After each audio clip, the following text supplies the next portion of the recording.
नवाज शरीफ साहब 21 अक्टूबर को वतन वापस आ रहे हैं। मैं उनका छोटा सा, आप लोग जानते हो, आप जानते हो उनको कि वो कौन है, लेकिन मैं अपनी तरफ से एक इंट्रोडक्शन छोटा सा कराना चाहती हूँ। नवाज शरीफ साहब वो शख्स है, अगर उनका मैं 3 लाइनों में तारुफ कराऊं तो वो क्या है कि नवाज शरीफ वो शख्स है, 25 करोड़ आवाम में वाहिद शख्स है जिसको अल्लाह ताला ने कितनी बार प्राइम मिनिस्टर बनाया, लेकिन एक बार 2.5 साल, एक बार 3 साल और एक बार 4 साल में उनको ऑफिस से बाहर कर दिया गया, कभी किसी बहाने से, कभी इकामा के बहाने से, कभी किसी बहाने से। लेकिन उन आधे अधूरे 9 सालों में सब कुछ आप कंबाइन करो, उनके 3 अदवार 9 साल बनते हैं। उन 9 सालों में नवाज शरीफ ने पाकिस्तान की इतनी खिदमत कर दी, कराची से खैबर तक, KPK में, गिलगित बल्तिस्तान में, आजाद जम्मू कश्मीर में, सिंध में, बलोचिस्तान में, पंजाब में। और ये बात मैं आजिज़ी के साथ और फख्र के साथ कहती हूँ कि अल्लाह ताला के फजल व करम से नवाज शरीफ के मंसूबे, उसकी खिदमत अगर पाकिस्तान की 76 साल की तारीख से निकाल दो तो खंडरात के अलावा कुछ नहीं। और वो ऐसी खातून थी जिसने कभी कोई सियासी काम नहीं किया था, वो अपने हस्बैंड के शैडोज में रही थी, लेकिन जब वो सड़क पे आई तो लगा कि वो कोई 30 साल से इसकी ट्रेनिंग हासिल कर रही है। और मैं भी उसी घर से हूँ, मेरे वालिद भी मेरे लिए बहुत प्रोटेक्टिव है, मैं आप सबसे ये बात करना चाहती हूँ। लेकिन छोटा छोटा आहिस्ता आहिस्ता करके मैंने अपने वालिद की उनको असिस्ट करना शुरू किया आज से 10-15 साल पहले। तो आज ये देख ले मैं आपके सामने खड़ी हूँ। और फिर मेरे वालिद इस काम को देख के ये मजबूर हुए, उन्होंने कहा कि नहीं मरियम आप आओ और मेरे साथ काम करो। और बच्चों, मेरे लिए ये रास्ता आसान नहीं था, ये कोई बेड ऑफ रोजेस भी नहीं था। मैं एक सच्ची बात है कि नाजो नाम में, आसाइश में पली हुई इंसान थी, और मैं अल्लाह ने मुझे हिम्मत दी, मैं 5-5 महीने डेथ सेल्स में रहकर आई, और किसी और ने साथ दिया ना दिया, मैं अपने वालिद का उनके मुश्किल वक्त में मैंने साथ नहीं छोड़ा। और मैंने ये कहा था कि जो लोग मुझे आपकी कमजोरी बनाना चाहते हैं वो इंशाअल्लाह ताला देखेंगे कि अल्लाह ताला मुझे आपकी ताकत बनाएगा।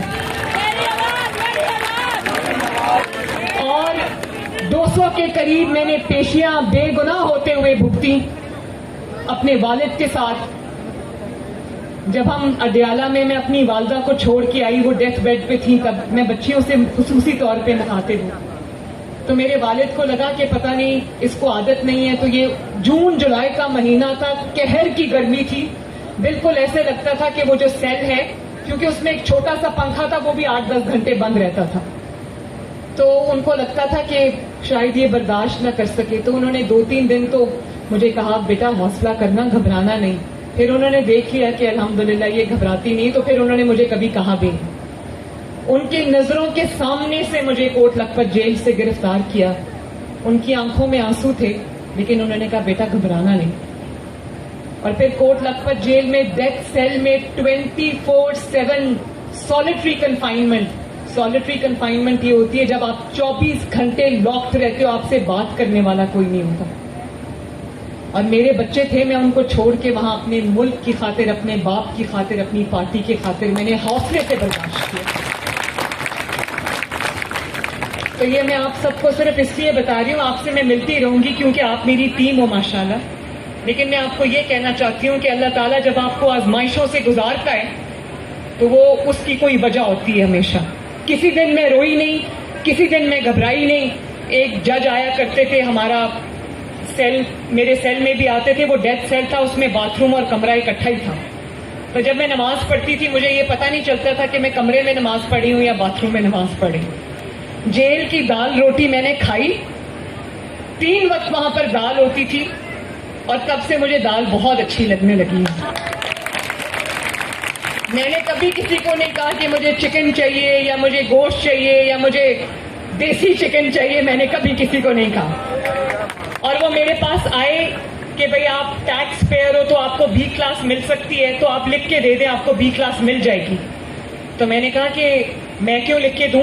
اگر بی کلاس آپ کے جیل کے اصولوں کے تحت ملتی ہے تو آپ خود دیں. انہوں نے کہا نہیں آپ کی درخواست جائے گی, سائن ہوگا. میں نے کہا مجھے بی کلاس نہیں چاہیے, میں اس گرمی میں رہ لوں گی لیکن میں آپ کو درخواست نہیں دوں گی.